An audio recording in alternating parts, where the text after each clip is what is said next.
In the cold, hard grip of the lockdown, a man found himself cornered, a wall of despair closing in on him. Stripped of the luxury of human interaction, he was left to grapple with his thoughts, his fears, and the uncertainty that the future held. Our man, a humble citizen, was just like any of us, with dreams and aspirations that were rudely interrupted by the sudden storm that was the coronavirus pandemic. He had a job he loved, a family he adored, and a life that he cherished. But as the pandemic swept across the globe, he found himself in a fight for survival, a fight he never signed up for. During the lockdown, every day was a struggle. The once bustling streets were now deserted, the laughter and chatter replaced by an eerie silence. And in that silence, the man found himself battling the demons of isolation. The loneliness was suffocating, the isolation chilling. Yet he held on, hoping for a better tomorrow. He watched as his savings dwindled, each penny spent a painful reminder of his predicament.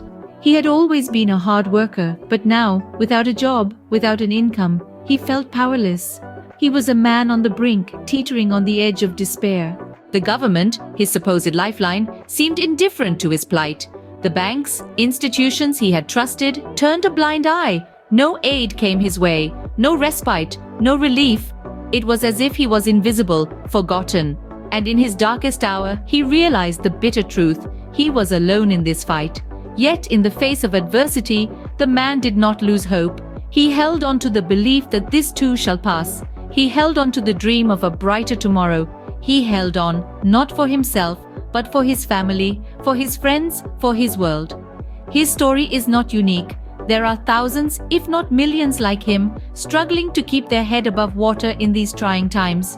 Their cries for help are often drowned in the cacophony of the pandemic. They are the forgotten faces of the crisis, their pain unseen, their struggle unheard.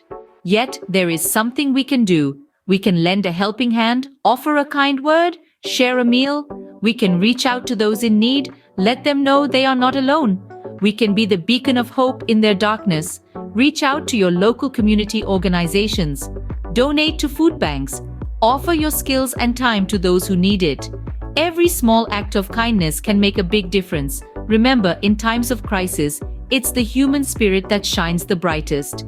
In the end, it's not about how big a change we make, but about how many lives we touch. So extend your hand, touch a life, make a difference, because in times like these, we need each other more than ever.